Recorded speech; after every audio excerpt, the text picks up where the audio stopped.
Hello and welcome to Cooking the Books with Heather. Today we're going to work from Milk Street Fast and Slow again because when I first thought about buying this book, I got it from the library and one of the recipes that I tried did not turn out all that well, but it was not this one, but it was a pasta, one of the one-pot pasta recipes. So today we're going to be trying another pasta recipe and I'm hoping that it turns out. But we're making pasta alla matriciana, which is a classic Italian dish. And it is basically just spaghetti in a red sauce, and it's all cooked together in the pot. Hopefully this one will work out. Last time the pasta never really felt done. Like not even al dente, a little bit less than al dente, but I used kind of weird pasta, like one of this fancier pastas. This time I got like a standard American, I think I got Barilla box pasta. Anyway, we're going to start in the Instant Pot with, I've got a little bit of olive oil in there already, and I'm going to turn it on to saute. But into that, I'm going to add some pancetta. It says sliced thin and then finely chopped. I bought mine pre-cubed. They're relatively small cubes though. But the goal here is to get these crispy. So they want it to be relatively thin and not super big chunks. I think this one will work out just fine. And so we're going to cook that for 5 or 6 minutes, but we want it to be crispy.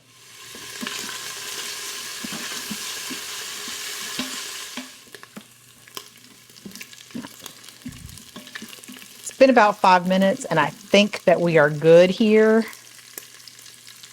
It's starting to get crispy and it feels like it might burn any second. So I'm going to remove it to a paper towel lined plate. It's supposed to be a slotted spoon, but I feel like almost all of this would, excuse me, I was standing in the wrong place, but I feel like almost all of this would go through my slotted spoon because they're really tiny, especially at this point.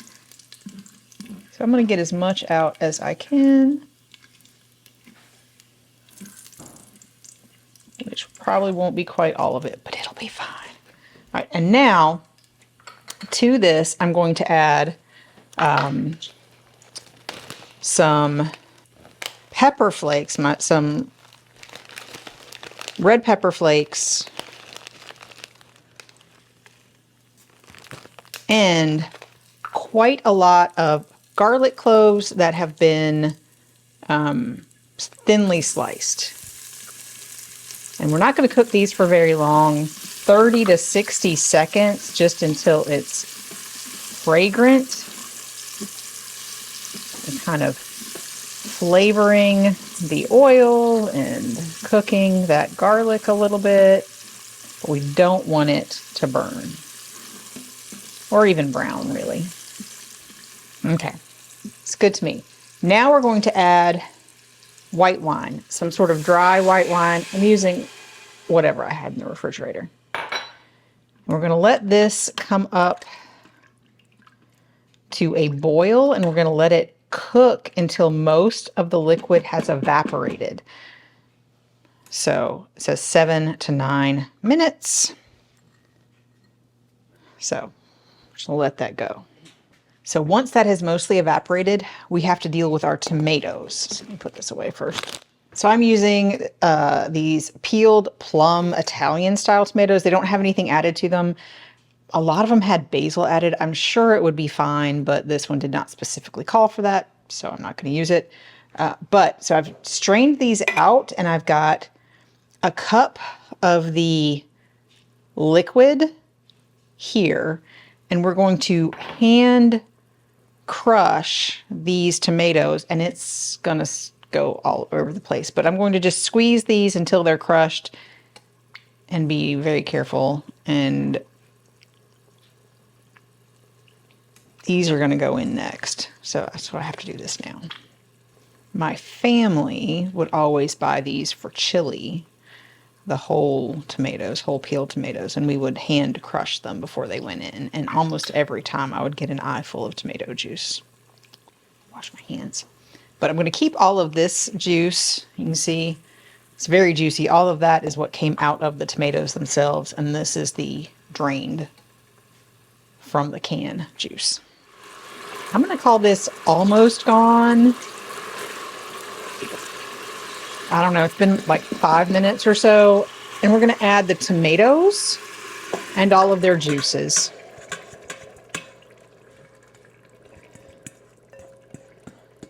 And now we're going to cook this down similarly until the tomatoes start to stick to the pot, stirring occasionally.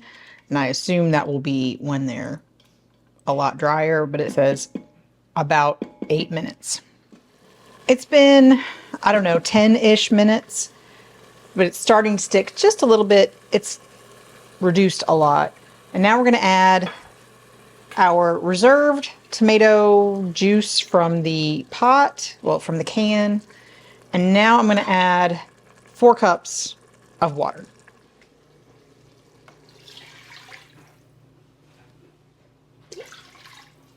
Okay. My saute turned off because apparently it had been, I think it runs for about 30 minutes in general. I'm not going to bother turning it back on because we don't really have to. We're supposed to stir this up, kind of make sure it's in an even layer, which is hard to do when it's mostly liquid, which I guess is good. And now I have spaghetti. And Italians may want to look away because we're going to break this in half so that it fits in our pot. I assume if your pot is wider than this one, you could get away with not doing that, but I cannot.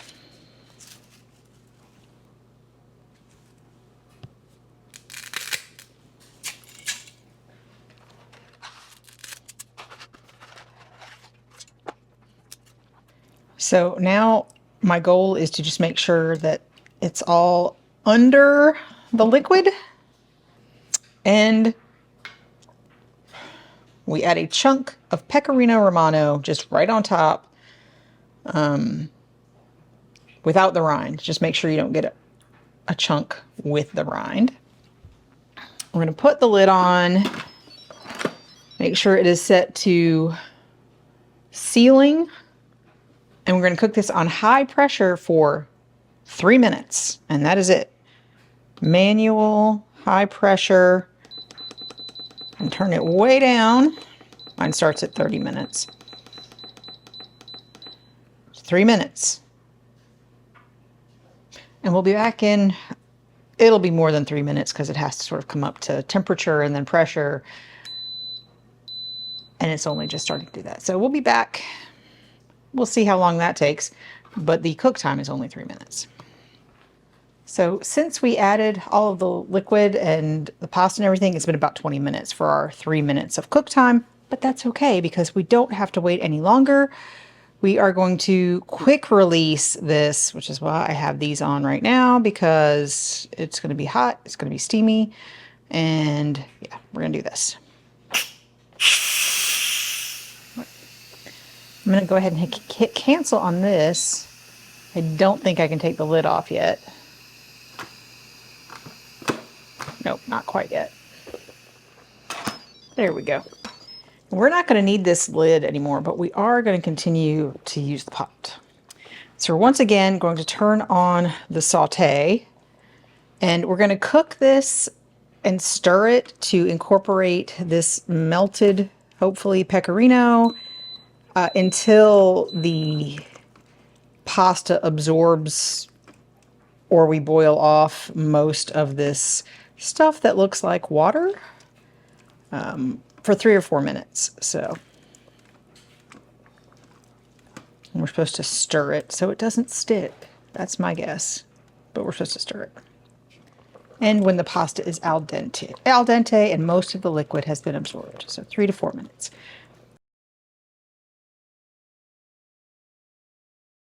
It's been about 4 minutes and the pasta is starting to stick. I'm going to check to see if it is done enough. We're not quite done with this even at this point. It still is going to rest. Oh, that's hot. For a little while, but I want to make sure that the pasta is almost is done enough before we turn this off. So that was the problem we had before.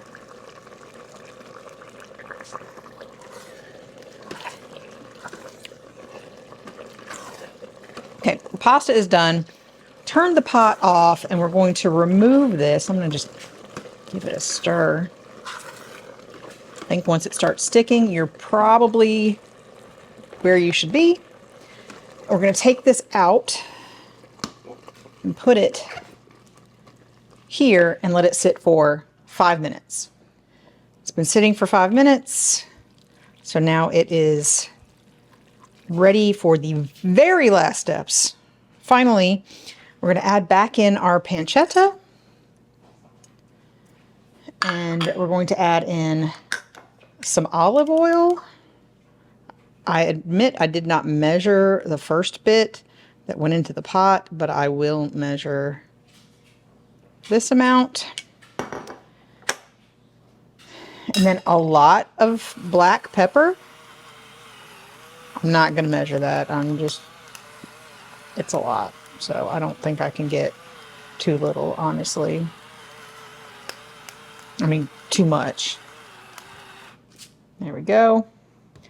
And I am going to add a little bit of salt because when I tasted that one earlier, I know it needed salt, but the pancetta is also salty. So we're going to stir this in and give it a taste.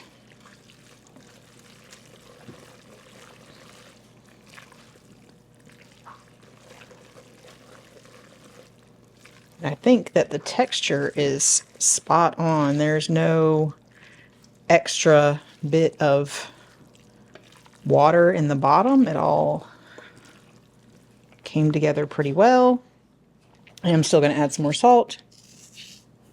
So it was pretty unsalted. But we are going to serve it with more pecorino romano grated on top.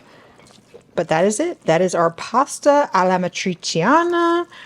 I do not speak Italian, so if I got that wrong, please let me know. But I'm going to dish this up. We're going to have dinner, and we'll be back in just a minute to tell you what we think.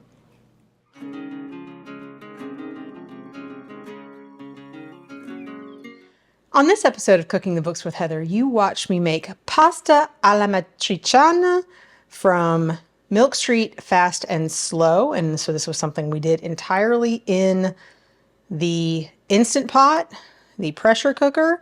And I had my reservations because I have tried one other pasta recipe from this book, not on camera, and it did not turn out all that well.